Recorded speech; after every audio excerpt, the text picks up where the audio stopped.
Good morning, Royal Ones. This is Miss Gigi coming at you again with another juicy episode. Let's get straight into it. Today, I want to talk about my reaction to Kurt Franklin's Father's Day story on YouTube. It's very, very powerful. Hearing his struggle really is eye-opening, and I'm so glad that he still has a strong faith base after everything that he's endured in his life.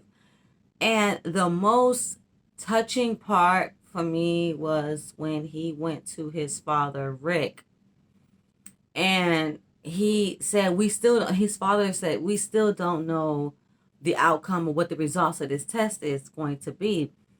And so the part that made me cry was the fact that he started crying when he realized that Kurt was his son. And he said, "Man, I'm sorry I didn't know. I'm sorry I didn't know."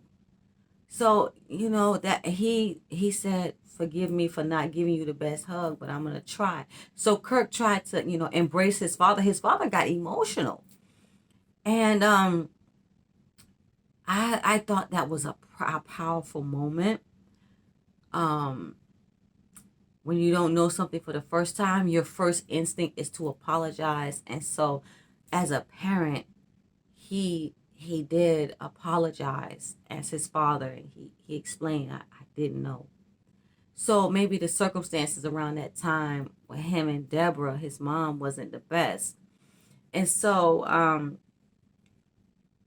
sometime after that, he went to confront his mom, say, "Hey, I just went to Mr. Rick, and the man that you told me was my father," because he thought that he buried his father. Another man that he buried died from cancer. He took that to his grave. And apparently he's raised Kirk almost all his life until he's old enough to know better. So the man that he thought was his father was not his father. And he was traumatized when his doctor gave him the DNA test, like 99.9%. And he was like, "What? What? So my father isn't dead?" And that is mind-blowing to think that, okay, I buried my father in 2017, and then now to discover that, no, that man was not your father. And so he had like, oh my, like, what? It was just a knee-jerk reaction. Like, oh my God, so I got another chance to get to know my dad. Like, so that gave him hope. And so when he went to his mother, he said, "The little boy in me needs to hear this." And when he said that, because he was searching for his dad all his life, and it broke his heart that he didn't know who his father is, and his mother never gave him that satisfaction of saying, "This man is your father." I don't know what's going on with Miss Deborah, but she hasn't seen Kurt in 23 years. Apparently there's a space, a gap, because he was, adopted. And by, his, he was adopted. And so when he was he's one of the foster kids that's fortunate enough to be reunited annually with their biological mother, their biological family. So he was still able to see her every year. But the fact that he asked her for closure, say this man is my dad, like it's not real to him until he hears it from her. But Deborah's like, "Oh, I swear on my mother's grave that man is not your father." And I was like, she got a little bit of narcissism traits. Like, if the DNA test confirmed and verified it, I don't know where this DNA test came from, but that's not your father. And the fact that, hey, it's a DNA test. We did the swab from him and me. What are you talking about?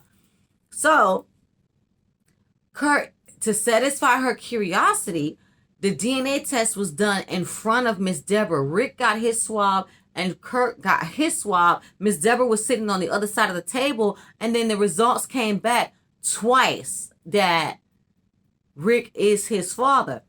So Deborah was like,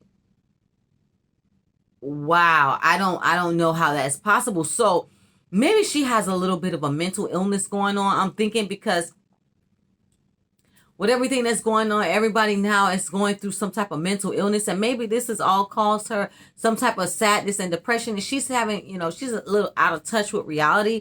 So the second DNA test confirmed and verified that Rick is Frank Kurt's father. So that was amazing to me, and I broke down and started crying. And, it was just such an emotional moment, and the fact that he gets a chance to get to know his son, his father. And so, to know that he has a 53-year-old son, he was like, I'm very proud. I'm very happy. So he's letting Kurt go at his own pace to, getting to know him, calling, coming around, having conversation.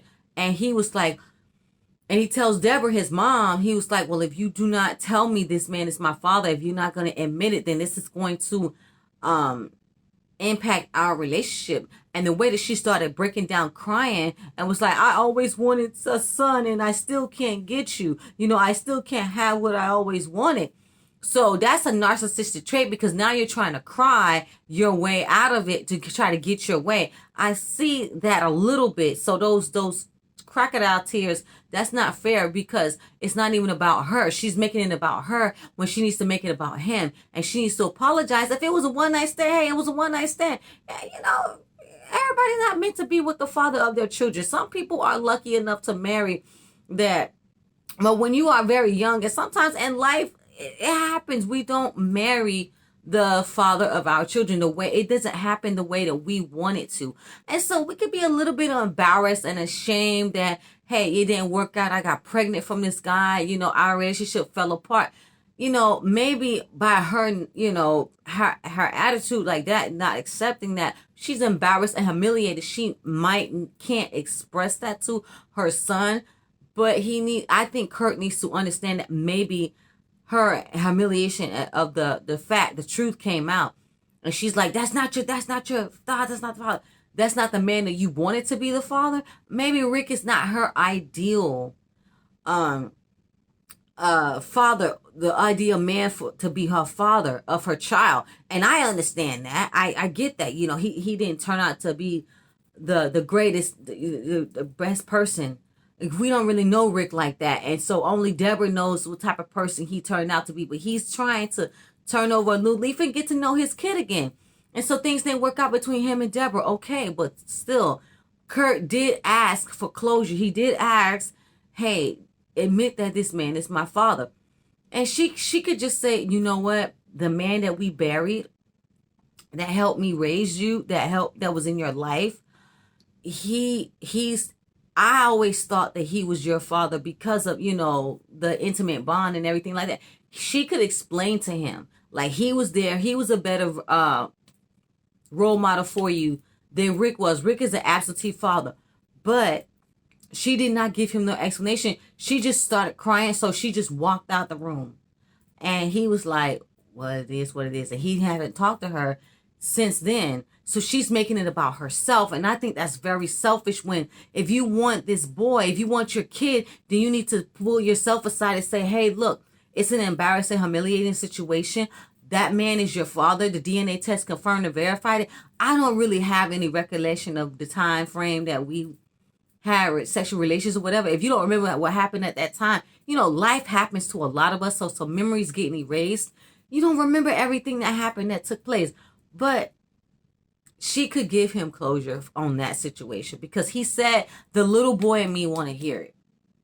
The little boy, when he said that right there, as a mother, I have my son, Malik. When he said the little boy and me, I automatically I was like, oh my gosh. Like that was mind blowing. Like, oh gosh, the little boy in me needs to hear that. So she should have gave him closure on that situation, took her own self out of it, instead of holding on to those feelings of guilt, embarrassment, and shame, and just let him have it and say, hey, look, it did happen. Baby, look, this is your mother. I am imperfectly imperfect. But I love you enough I'm going to admit this, because this is what the DNA test is saying. And, this is confirmed and verified. And I don't remember everything that happened. but I am pregnant and I'm glad that I have you. So she could have that could have been her reaction right there, instead of having that toxic narrative. Oh, I swear on my dead mother's grave that that's not your father. When there's a DNA test right there, like, what the fuck? Like, how you gonna sit there and, deny that like that? But so, and then, oh my gosh, I had no idea. I did remember hearing him going, having a little squabble, with his son, Carry On. His son, they don't have the best father relationship. You can't give what you haven't received. You're pouring from an empty cup. So he doesn't have the best relationship with his son, Carry On. So that's kind of sad, but I'm so glad that in the end that they haven't seen each other in 2 years because of that argument that little argument that they had on social media. But now, because of this DNA test with Mr. Rick, now Carry On is like, look, I always wanted my father and my grandfather in my life. And so he has a chance to start over and have the both men in his life he always wanted. So his reaction to Mr. Rick's DNA test was like similar to Kirk's. It was like, what? Like, oh my God. Like, he just, got up and started pacing around the room. Like, oh my gosh. Like, it was a similar reaction. It was a knee-jerk reaction. It was very, very amazing. He started breaking down, crying.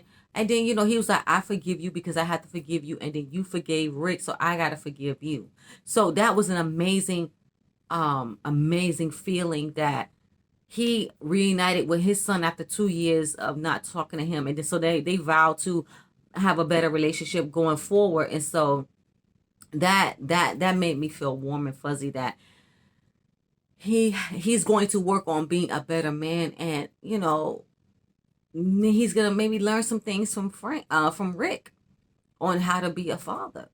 Like, everybody's gonna learn this whole thing is so new. Being a parent is tough, and parenthood does not come with instructions, and you're gonna fuck up as a parent. So it's like you gotta just pretty much go on instinct.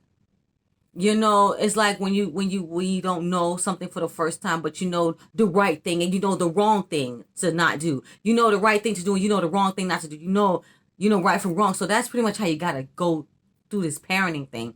And then treat people how you want to be treated. And that's pretty much how you handle parenthood. But it doesn't necessarily come with instructions, so you're gonna fuck up. And so the fact that he apologized for, I didn't know, man, but now that I know moving forward, I'm going to, be there for you. And so that's pretty much all you can really do when you do something wrong, is apologize and then go forward and be a better person and be a better human being, because nobody is perfect. Everybody makes mistakes, and we all here to live and learn, and we treat each other better. And that's the whole point of it all. So the fact that, him and Carry On, they were crying, they were talking, and it looks like they were praying together. So there's a strong faith base in their household. And that's gonna go a long way, because, God heals all wounds. And, so the fact that you keep God and everything, and I'm looking for his first prayer moment with Rick. And the fact that you get to take it to God in prayer, that's gonna be a big burden lifted off his shoulders. Like, that is going to be an amazing first time praying for the first time with your father. That's another first moment that he has to experience. And so I'm just so happy for Kirk that he got to have that experience, that Father's Day experience with his father, and the Father's Day experience with Carry On, and then the Father's Day experience with God the Father reuniting him, those three men together. Everybody's reuniting. And so God gave him a chance to get reunited and not take out his real father. So he got that moment. He got that time that he's been waiting for a very, very long time. And I wish you the best of luck and success in your life, Mr. Kirk Franklin. What an excellent documentary. I was moved. I learned a lot. And I wish you and Rick and Carry On, the most best, bond ever as, father and son and grandson. I wish the best for you. And I want to see more pictures on social media of you three. Tell me, what Royal Ones, did you see the documentary? Oh my gosh, I am just breathless. It's breathtaking, but If you see it, it's an amazing journey. Go watch it on YouTube and tell me what you think. Meet me in the comment section. Let's have this conversation. Thank you so much for listening to this message. Don't forget to comment, share, like, and subscribe. Love, hugs, and kisses. Bye.